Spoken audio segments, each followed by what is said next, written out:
Good morning everyone, তোমরা সবাই কেমন আছো? আমার একটা নতুন ব্লগে তোমাদের সবাইকে অনেক অনেক স্বাগত। তো সকাল সকাল আজকের ব্লগটা রান্নাঘর থেকে এই যে শুরু করলাম। তো সকালে ঘুম থেকে উঠে এই যে কালকের কিছু বাসন ছিল, সেই বাসনগুলো ভাবলাম আগে ধুয়ে মেজে পরিষ্কার করে নিয়ে তারপরে একেবারে রান্নাঘরটা পরিষ্কার করব। কি বলতো, প্রত্যেকটা মেয়েদেরই সকালবেলায় ঘুম থেকে উঠে মনে হয় কাজগুলো কখন কমপ্লিট হবে, সেটা সবাই ভাবে, জানো তো, যে কাজগুলো যত তাড়াতাড়ি কমপ্লিট করে নেবো, বাসি কাজগুলো, সেটা সবার মনে হয়। আর আজকে জানো তো, সকালবেলাতে না খুব ভালো রোদ উঠেছে, ওয়েদারটা বেশ মনে হচ্ছে ভালো হবে। তো আজকে কিন্তু আমি অনেকগুলো জামা কাপড় কাচবো।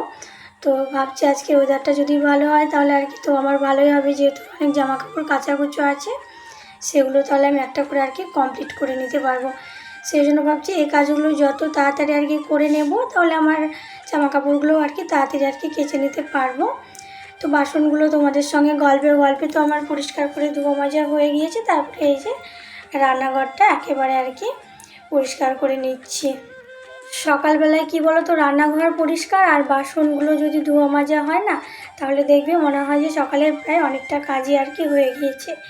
এই কাজগুলো হয়ে গেলে অন্যান্য কাজের অতটাও তাড়াহুড়ো থাকে না। যেমন ঘর মোছা, ঘর তো সকালবেলায় যা দেওয়া হয়ে যায়, ঘর মোছা তোমার যখন তখন একবার মুছে নিলেই হয়ে যায়, সকালেই যে মুছতে হবে এমনটা তো নয়।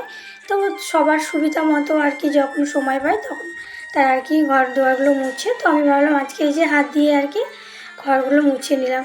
আর কি বলো তো, হাত দিয়ে ঘর মুছলে না দেখবে ঘরগুলো ঘর মোছাটা আরও বেশি ভালো হয়। কিন্তু কি করব বলো, হাত দিয়ে অতগুলো ঘর বারান্দা মুছতে তো অনেক কষ্ট হয়ে যায়। তার জন্য নিজের সুবিধার জন্য ওই যে মপটা দিয়ে মুছি, নাহলে হাত দিয়ে যে কোনো কাজই পরিষ্কারভাবে হয়। আর এখনকার দিনে মানুষরা কীভাবে বলো তো, যেন আমার কাজটাও হয়ে যাবে আর আমাকে কষ্টটাও কম করতে হবে। এখন কিন্তু প্রত্যেক মানুষের এই ভাবনাটা হয়ে গিয়েছে।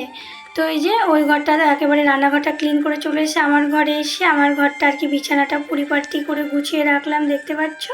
তারপরে এই যে আমার ঘরটা একেবারে ঝাড় দিয়ে নিচ্ছি। আর দেখবে সংসারের যে কোনো কাজ, সংসার বলে নয়, যে কোনো কাজ যদি তুমি সময় দিয়ে আস্তে আস্তে করো, দেখবে সে কাজটা বেশি সুন্দর হয়। আর যেটা তাড়াহুড়ো করে করবে সেই কাজটা দেখবে অতও ভালো হয় না। আর কি বলো তো, আমরা তো সবাই চাই যে কাজটা ভালোভাবে পরিষ্কার পরিচ্ছন্নতাভাবে করবো, কিন্তু কি বলো তো, প্রত্যেক দিন তো আর সমান হয় না। কোনো দিন হয়তো হাতে সময় থাকে, কোনো দিন আবার হয়তো তাড়াহুড়ো করে করতে হয়। প্রত্যেক দিন আর সমান করলে হয় না। তারপরে মাছ নেওয়া হয়েছিল, মাছটা ভালো করে কেটে বেছে ধুয়ে নিলাম। আর এইদিকে দেখতে পাচ্ছ কাঁকড়া নেওয়া হয়েছে। তো কাঁকড়া আর মাছটা ভালোভাবে পরিষ্কার করে ধুয়ে বেছে রেখে এই যে এখানে চলে এসেছি। আমাদের এখন এটা সবজির বাগান, একটু একটু করে সবজির বাগানটা রেডি করেছি। তো পুঁই ডাঁটাগুলো দেখতে পাচ্ছ কি সুন্দর হয়েছে। আর এই যে কলমি শাকগুলো কিছুদিন আগে বীজগুলো ছড়ানো হয়েছিল, তো দেখতে পাচ্ছ কি সুন্দরভাবে হয়েছে। তো এগুলো একদিন রান্না করতে হবে।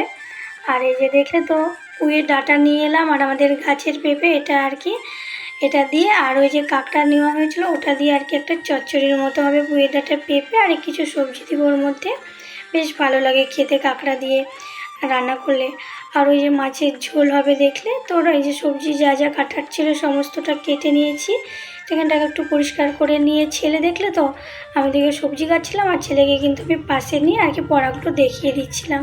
তারপরে তো বলেছি আজকে আমার অনেক জামা কাপড় কাচাকুচোর আছে। তো দেখতে পাচ্ছ ওই বালতির মধ্যে বেড কাভার, বালিশের কাভার সবগুলো ভিজিয়ে রেখেছি। আবার এতগুলো আজকে অনেক জামা কাপড় হয়েছে, এগুলো সব কেচে ধুয়ে মেলে দেবো। আর রোদ যা হয়েছে না সব ভালো মতো শুকিয়ে যাবে। আর জানো তো, সাদা জিনিস যেমন দেখতে ভালো লাগে, তেমন কিন্তু খুব নোংরা হয়। কি বলো তো, বাচ্চা ছেলে থাকলে বারে বারে পা মুছে নেয়, বিছানায় উঠে দিয়ে আরও নোংরা হয়। আর সাদা জিনিস কিন্তু দেখতে খুব ভালো লাগে। সেই জন্য না আমি বিছানাতে সবসময় সাদা বিছানার চাদর কেনারই চেষ্টা করি। আর সাদা বিছানার চাদর 2-3 দিন পরে পরেই কেচে দিতে হয়, নাহলে কিন্তু নোংরা হয়ে যায়। আর এই যে জামা কাপড় যেগুলো ছিল সবগুলোই ভালো করে কেচে ধুয়ে নিচ্ছি। কি বলো তো, এতগুলো জামা কাপড় কাচা হয়েছে, তারপরে আবার রোদে মেলে দিয়েছি, দিয়ে এত গরম লেগে গিয়েছে কি বলবো। আর আজকে প্রচণ্ড রোদ দিয়েছে, দেখতে পাচ্ছ। এই যে ছাদে চলে এসেছি, ছাদেই আর কি জামা কাপড়গুলো মেলে দিচ্ছি। আর সেই রোদ দিয়েছে কি বলবো। আর অনেক জামা কাপড় কাচাকুচো হয়েছে, নিচেও আর কি মেলে দিয়েছি, ওই ঘরের ভেতরে আছে, আবার এই যে ছাদে। তো একদিনে এত জামা কাপড় কাচাকুচো করেছি, হাতও ব্যথা হয়ে গিয়েছে। আর মনে হচ্ছে আমি আর পারছি না, তাই মনে হচ্ছে। তো জামা কাপড়গুলো মেলে দিয়ে আমি কিন্তু অনেকক্ষণ আর কি পাখার নিচে আর কি বসেছিলাম, তারপরে আর কি ভালো লাগলো, জানো তো। তো আমার শাশুড়ি মাও বলে যে একদিনে এত জামা কাপড় কাচাকুচোর কী দরকার, অল্প অল্প করে কেচে নেবে। তো আমিও ভাবি অল্প অল্প করে কাচবো, কিন্তু কি বলো তো, আজকে যে রোদটা দিয়েছে তো, আর পুজোর মধ্যেকার অনেক জামা কাপড় ছিল কিছু জমানো, তো ভাবলাম আজকে একেবারে সব কেচে দিই, বুঝতেই পারছো। তো ওই জন্য আর কি অনেক জামা কাপড় হয়ে গিয়েছে।